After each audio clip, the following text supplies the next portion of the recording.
India's first day of Test match action in over 6 months saw quite a few firsts. India went in with three seamers in a home test for the first time since 2019. India lost the toss and were asked to bat first in a home test for the first time since 2017. And eventually, in another rare occurrence, it was looking like they were a bit at sea until Ravindra, Jadeja and Ashwin changed the course of day one. India have gone from 144 for 6 to 339 for 6 on day one of their first test against Bangladesh in Chennai. Welcome to ESPN Cricinfo Match Day. We are joined by Sanjay Manjrekar as test match season resumes for India. And Sanjay, quite an intriguing day one. And you would have thought at the toss that Jadeja and Ashwin would have thought we'll have a big role to play come the end of this test. As it turns out, they have a huge role to play just to start this test off. And it's something that they've done before as well. Yes, it's not something that comes as a surprise to us. I mean, I was just looking at their record. I think between them, they've got 49 5-wicket hauls. And I think now between them, if I'm not wrong, was that Ashwin's 6th Test 100? That's right. It is the case. 10 Test 100s and 49 5-wicket hauls between the two. So you're looking at two players who make a tremendous contribution to India's Test cricket. Yeah, when we talk about the legacy of the home domination we've seen over the last decade, usually it's the fifers everyone focuses on.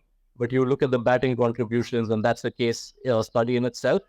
Break it down for us, because at 144 for 6, most of the top order batters had looked troubled by the Bangladeshi seamers. What is it? And let's start with Ashwin, who got that 6 Test 100, second in a row on home soil at Chepauk. Why did he look so comfortable when he came out to bat? A couple of things. One is obviously the pitch was a little better. There was a little bit of moisture to begin with, plus the added pressure that pure batters, feel start of a new series right at the top of the order. So people like Jadeja and Ashwin come a little more relaxed. And something that, guys were at 5, 6, 7, in a funny way, the pressure is off them when there is a crisis. It's almost like you've got nothing to lose and everything to gain. Plus the fact, the most important thing is Ashwin's gift as a batter. And I see this every time.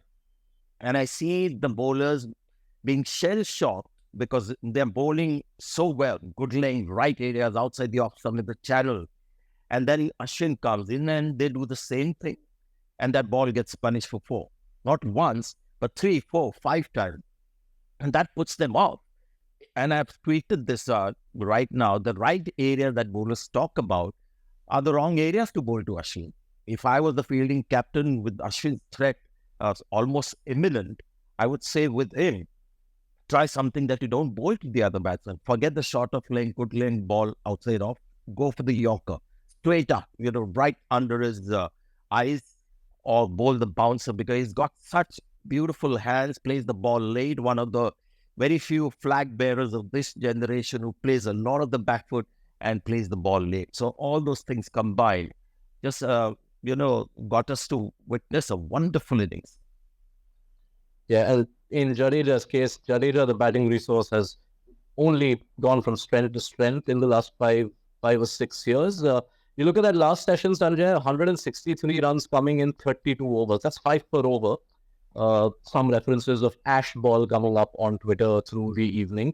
What was it? Would you put that down simply to the strength of these two batters, and once they were in, they weren't going to let go, or did Bangladesh err somewhere as well? I talked about Ashwin. I haven't talked about Jadeja, the batter. And again, another contribution. He's been amazingly consistent with the bat over the last few years, not just in India. He's got 100 in England as well. And when you see him bat now, it seems like he's actually mastered his own approach to batting. It's almost the same template that he bats with, comes in, takes his time, trusts his defense, and amazing patience to begin with. He's happy to grind without looking like he's grinding, but he's happy to spend time without scoring quickly. I mean, Ashwin was always scoring faster than him, but in the end, has that temperament to stay out there, and then slowly, the modern shots of hitting over the infield, all that starts coming through. So this is a batter who's worked out his approach. He knows his batting well, And to answer the other question about Bangladesh, well, I think there was nothing for the spinners. So Shakib and Mehdi were never going to be a big threat for India. The big threat obviously was seamers, and they proved to be in the first session. But what eventually panned out, and that is why Test cricket is so good, because it tests the depth of you as a player. Eventually, what played out was the experience of Jadeja and Ashwin combined versus the combined experience of the three seam bowlers, which was a total of 20 matches between the three. If you had some really experienced bowlers, then maybe things would have been different. So you can't criticize Bangladesh for what they did. They did what they could do to the best of their ability. The inexperience in the seam department, which is bound to be there with the amount of Test cricket they played, the three seamers came through in the end.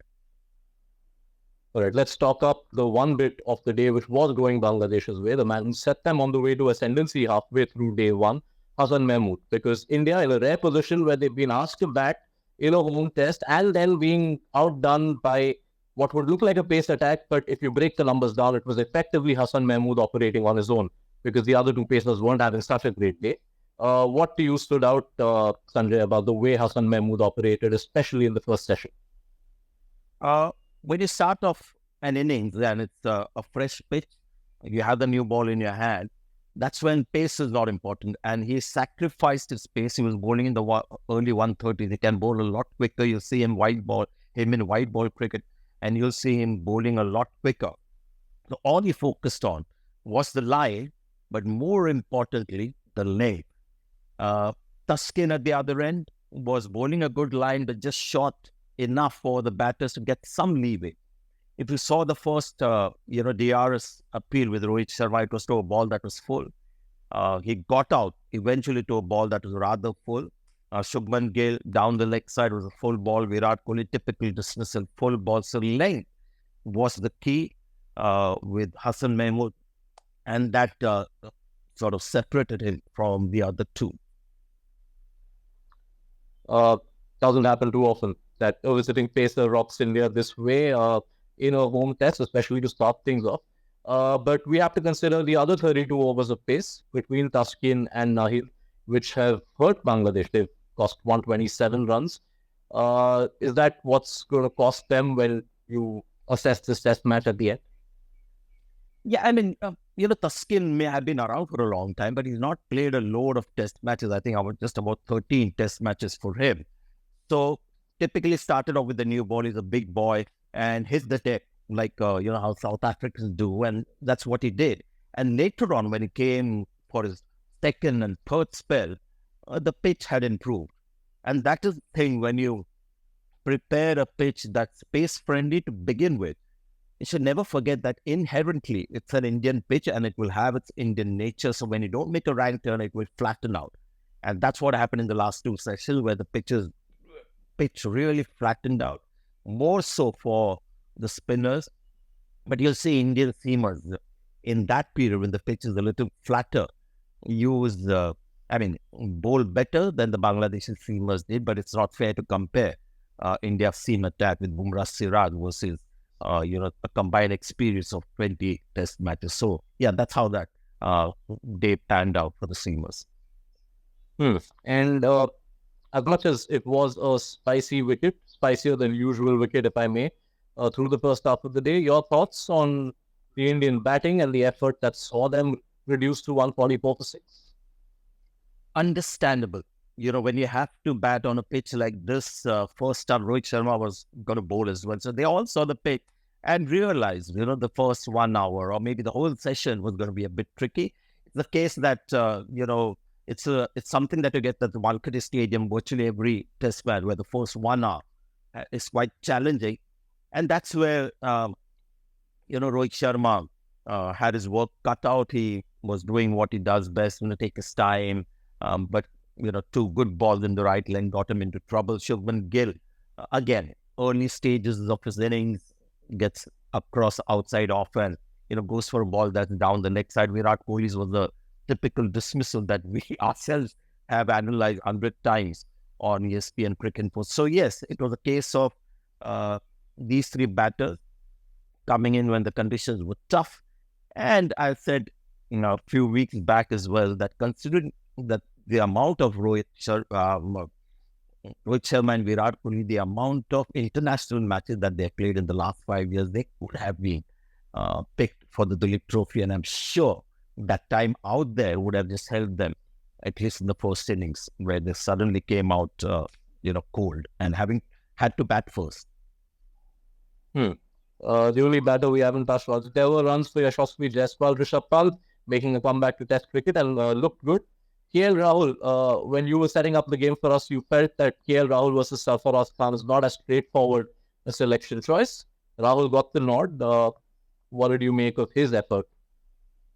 Completely understandable that they went for KL Rahul. It was just about experience, class, and recent forms of KL Rahul in South Africa, the 18, the only Test match that he played against England. But this is KL Rahul's story. It's amazing that he plays a brilliant innings at the Test level, and the next 2-3 innings, it seems like he's got a pair in the last Test. Even when you saw him bat today, you could see that he was. It almost seemed an innings without purpose. And that can happen. It happened to me in the second half of my career where everything was internalized. I went into bat just thinking about my technique and am I going to play this ball well, imagining a certain kind of delivery coming in and I've got to play it properly instead of, going to your instinct as a batter, which I think all the other Indian batters practice is about getting runs. Even if you're defending, looking for ones and twos.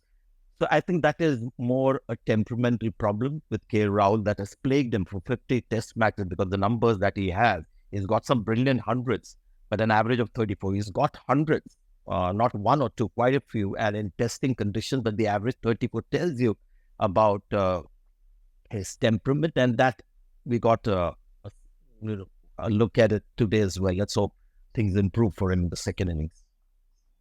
All right, I just want to take you back to the start for a closing comment because Bangladesh at the top, as much as both captains wanted to bowl first, it couldn't have come without a dilemma to the Bangladesh think tank because while on one hand, your decision means you avoid facing Bumrah and company under loaded skies, it does mean that you put yourselves open to a fourth innings facing Jadeja and Ashwin at Chepauk. Could that come and cost them? I think it was the right decision for Bangladesh. Because when they would have had a look at the pitch, they would have seen a lot of help there for seam bowlers. And they had India at 34 for 3, and then under 100, they had picked up 4 Indian wickets. It's not going to be a rank turn on day 5. And if at all, there is something for the spinners on day 4 and 5, I think they have the skills and the ability to maybe counter that more than Bumrah, Siraj and Akashdeep on a day 1 fresh pitch. They could have been completely bowled out of the Test match with the kind of quality India have with their seam bowling and spinners to back. So this way, they have given themselves the best chance to fight India. Unfortunately, it didn't pan out, but they had this huge advantage start of the innings of having India down, 4 wickets for nothing. All right, we'll leave it there. We'll just add for the benefit of our viewers who might have been surprised in the morning by seeing overcast conditions in Chennai that it was a bit of an aberration. It has still been a week leading up to the Test where all sorts of heat records have been broken in Chennai for the month of September. So you can expect regular service as far as the weather is concerned to resume. On that note, thank you so much, Sanjay Manjrekar. Great having you back for Test match season. Look forward to your company throughout this Test on ESPN Cricinfo Matchday.